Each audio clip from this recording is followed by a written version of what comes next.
Hello students, तो कैसे हैं आप लोग। आज मैं लेकर आ गया हूँ क्लास 9 का एक चैप्टर लेकर, और ये जो है हमारा एक्सप्लोरेशन बुक से रहने वाला है। और इस चैप्टर का नाम है entering the world of secondary science. ठीक है, तो चलिए पहले हम लोग समझते हैं कि ये सेकेंडरी साइंस का मतलब क्या होता है। तो स्टूडेंट, ये जो सेकेंडरी साइंस होता है इसका मतलब होता है 9 और 10 क्लास में पढ़ाया जाने वाला साइंस। ठीक है, तो आई होप आपको समझ में आ रहा होगा। तो अभी हम लोग चलिए अपने टॉपिक की ओर बढ़ते हैं।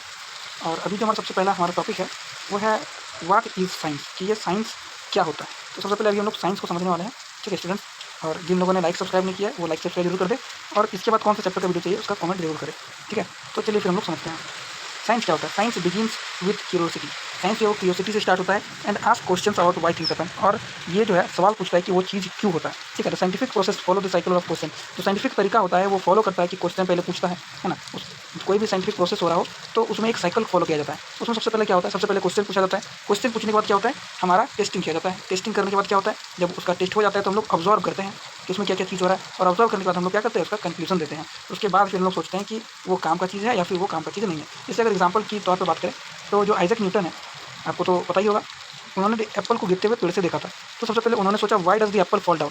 तो उन्होंने सोचा कि ये एप्पल नीचे ही क्यों गिरा, वो ऊपर भी तो जा सकता था लेकिन वो नीचे ही क्यों आया, है ना। तो इस चीज़ का पता लगाने के लिए उन्होंने क्या किया, साइंटिफिक प्रोसेस का इस्तेमाल किया, है ना। उसमें वो लोगों ने पहले खुद से क्वेश्चन किया कि ये नीचे क्यों गिरा, जैसे कि आप ऊपर देख सकते हैं। उसका तो उन्होंने टेस्ट किया होगा कि ये नीचे गिरा के फिर बार बार नीचे ही गिर रहा है। फिर उन्होंने ऑब्जर्व किया होगा एक ही पैटर्न को, फिर उन्होंने कंक्लूजन दिया होगा, और उसके बेसिस पे उन्होंने हम लोग को ग्रेविटी की थ्योरी दे दी।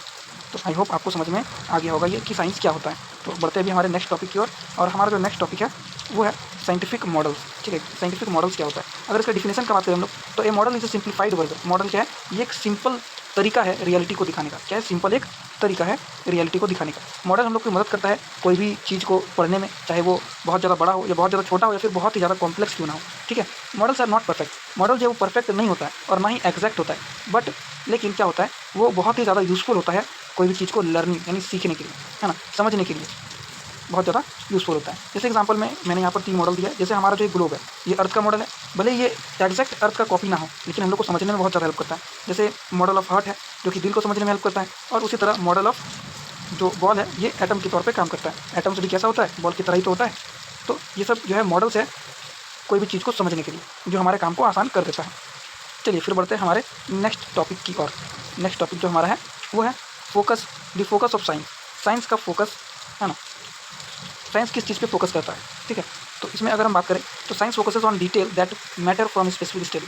ठीक है, साइंस फोकस करता है कि कोई भी चीज़ जो हम लोग स्टडी कर रहे हैं उसका मैटर क्या है, जैसे उसका स्पीड क्या है, डायरेक्शन क्या है, फोर्स क्या है। अगर हम लोग एग्जाम्पल के तौर पर अगर बात करें तो मान लीजिए कोई एक खिलाड़ी है वो क्रिकेट खेल रहा है, तो हम लोग क्या करते हैं, ऑब्जर्वेशन में हम लोग डिटेल क्या पता लगाते हैं कि वो जो बॉल है वो बॉल कितना स्पीड से गया, वो बॉल जो है वो उसका डायरेक्शन क्या था, और वो बॉल को मारते वक्त उसने कितना फोर्स लगाया। ठीक है, ये होता है इंपॉर्टेंट डिटेल्स। और हम लोग क्या करते हैं, जो भी थोड़ा बहुत एक्स्ट्रा डिटेल्स होता है उसको हम लोग इग्नोर कर देते हैं। जैसे कि बैट का कलर क्या है, बॉल का कलर क्या है, साइज़ क्या है बॉल का, तो ये सब हम लोग इग्नोर कर देते हैं, है ना।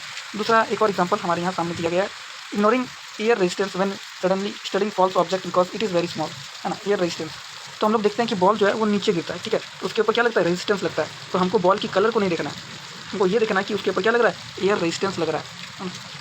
Example to studying the heart. अगर हार्ट का बात करें as a whole rather than focusing on, तो हम क्या करते हैं, जब भी हार्ट का अगर हम लोग पढ़ाई करते स्टडी करते हैं तो हम लोग उसके सेल के बारे में बात नहीं करते स्पेसिफिक, हम लोग उस पूरे हार्ट के बारे में बात करते हैं। ठीक है, तो आई होप आपको समझ में आ रहा होगा। चलिए फिर बढ़ते हैं हमारे नेक्स्ट टॉपिक की ओर। जो हमारा नेक्स्ट टॉपिक है वो है language and tools of science, है ना। साइंस का लैंग्वेज और टूल्स क्या क्या है। तो सिम्बॉल्स सबसे पहले जो इसका, जिस तरह हम लोग का अपना अपना लैंग्वेज है उसी तरह साइंस का भी खुद का एक लैंग्वेज है जिसमें वो सिम्बॉल्स का यूज़ करता है, मैथमेटिक्स का यूज़ करता है ना। उसके बाद जो है इंपॉर्टेंट यूनिट्स का भी इस्तेमाल वो करता है। तो चलिए फिर देखते हैं ये सब क्या क्या है।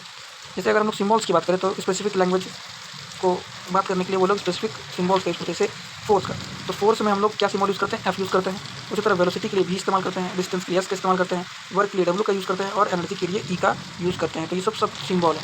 ठीक है, उसके बाद मैथमेटिक्स की बात करें तो math is essential in science. Science में मैथ्स बहुत जरूरी है जो कि रिलेशन दिखाता है कैलकुलेशन के बीच का। ठीक है, जैसे हम लोग को मान लीजिए अगर स्पीड पता करना तो हम लोग कौन सा फॉर्मूला यूज़ करते हैं, हम लोग फॉर्मूला यूज़ करते हैं डिस्टेंस अपॉन टाइम, है ना, डिस्टेंस बाई टाइम का फॉर्मूला यूज़ करते हैं। ठीक है, लेकिन इसको अगर हम लोग साइंस की लैंग्वेज में लिखे तो उसको हम लोग ऐसे लिखते हैं, क्योंकि स्पीड मतलब होता है वेलोसिटी, तो उसका शॉर्टकट में हो गया भी, है ना। डिस्टेंस को हम लोग ऐसे लिखते हैं, और जो टाइमिंग है टाइम को टी लिखते हैं। तो ये हमारा हो गया साइंस का लैंग्वेज। ठीक है, इसके बाद जो है इंपॉर्टेंस ऑफ यूनिट। यूनिट का क्या इंपॉर्टेंस है। ठीक है, यूजिंग ए रॉन्ग यूनिट जैसे मान लीजिए एरोप्लेन उड़ रहा है, ठीक है, एक एरोप्लेन कोई भी उड़ता है तो मान के चलते हैं कि उसमें जो है 25,000 kg का उसमें फ्यूल लगता है, ठीक है। लेकिन एक आदमी ने क्या किया कि उसने 25,000 जो है 25,000 पाउंड का इस्तेमाल कर दिया। तो है तो ये 25,000 ही, ऊपर वाला भी 25,000 है, नीचे वाला भी 25,000 है, लेकिन उसने किलो की जगह पाउंड का इस्तेमाल कर दिया। और अगर हम बात करें कि 25 पाउंड कितना होता है तो वो लगभग हमारा 11,000 किलो के आसपास होता है, 11,000 kg। तो क्या ये एरोप्लेन पूरा अपना डिस्टेंस कवर कर पाएगा? नहीं कर पाएगा, वो आधे रास्ते में बंद हो जाएगा, तो उसका फ्यूल खत्म हो जाएगा। तो इसीलिए यूनिट भी बहुत इंपॉर्टेंट है, इसी के लिए स्टैंडर्ड यूनिट बनाया जाता है ताकि उसको इंटरनेशनली ग्लोबली यूज़ किया जा सके। अभी हम लोग पढ़ते हैं हमारा नेक्स्ट टॉपिक स्टैंडर्ड यूनिट, जिसको हम लोग एसआई यूनिट भी बोलते हैं, ठीक है। ये जो है ग्लोबल यानी पूरे ग्लोब में सब जगह एक ही यूनिट फॉलो हो, उसी के लिए ये यूनिट बनाया गया है, ठीक है।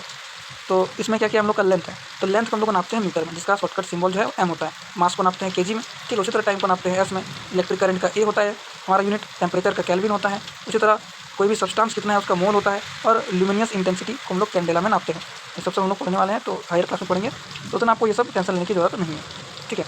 ये बात करते हैं साइंस में जो है कुछ लॉज, थ्योरीज और प्रिंसिपल भी दिए जाते हैं, है ना दोस्तों।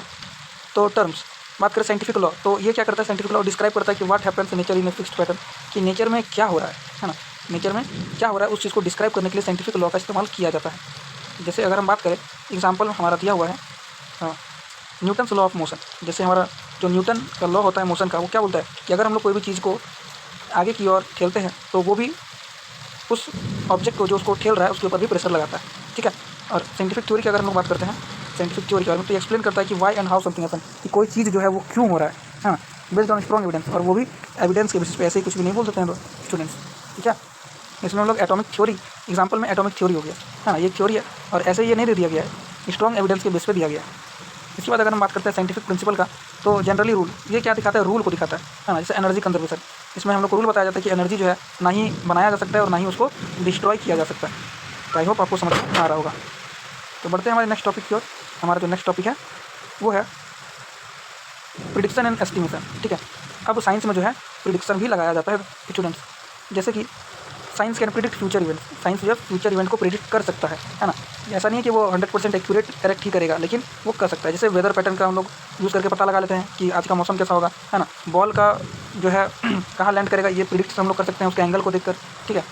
उसी तरह इंप्रूविंग थ्रू फेलियर, अगर कोई साइंटिफिक प्रिडिक्शन जो है वो फेल हो जाता है ना, कोई साइंटिफिक प्रिडिक्शन अगर फेल हो जाता है तो वो साइंटिस्ट को क्या करता है, अलाउ करता है कि वो आगे उस रिसर्च को इम्प्रूव करे और उसको बेहतर से समझे और भी अच्छे तरीके से समझे और न्यू रिसर्च करे, ठीक है, ताकि वो उस चीज़ को और अच्छा से समझ सके।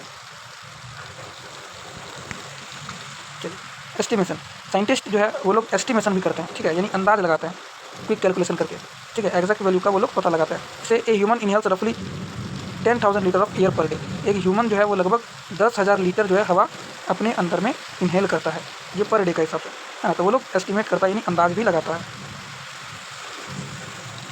अब बढ़ते हैं हमारे नेक्स्ट और लास्ट टॉपिक की ओर, जो कि है inter connectedness of science. Science जो है वो एक दूसरे से कनेक्ट है। जैसे अगर हम बात करें, science is not just separate subject, ये अलग अलग सब्जेक्ट नहीं होता है, ये सब एक दूसरे से जुड़े हुए होते हैं। साइंस, केमिस्ट्री, फिजिक्स, ये सब जुड़े हुए होते हैं। जैसे अगर हम बात करें एग्जाम्पल में एक प्रोटेक्टिव मास्क को लेते हैं, कोरोना के समय में तो आप लोग सबने बहुत पहना होगा इस मास्क को, है ना, तो इसको समझते हैं हम लोग। तो फिजिक्स क्या करता है, वो एक्सप्लेन करता है कि एयर का जो पार्टिकल्स है वो हमारे फेस मास्क से अंदर क्यों नहीं आता है, ठीक है। उसके बाद जो हमारा बायोलॉजी होता है वो स्टडी करता है कि मास्क के बाहर कौन सा वायरस है हमारे इन्वायरमेंट में, है ना, जिसको डिज़ाइन किया गया है ब्लॉक करने के लिए, कि इस मास्क को कैसे बनाया गया है कि उसको वो वायरस को ब्लॉक कर दे।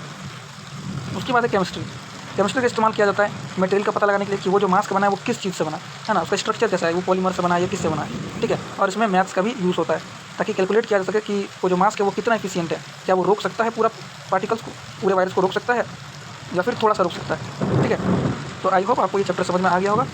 तो अगर आपको ये चैप्टर समझ में आया हो और अगर आपको ये नोट्स चाहिए होगा तो आप कमेंट कीजिएगा, मैं डिस्क्रिप्शन में इस नोट्स को डाल दूँगा, ठीक है। और वीडियो पसंद आया तो लाइक, सब्सक्राइब, शेयर जरूर कीजिएगा। और इसके बाद जल्दी चैप्टर 2 भी आने वाला है, तो सब्सक्राइब जरूर कर लीजिएगा। मिलते हैं अपने नेक्स्ट वीडियो पर।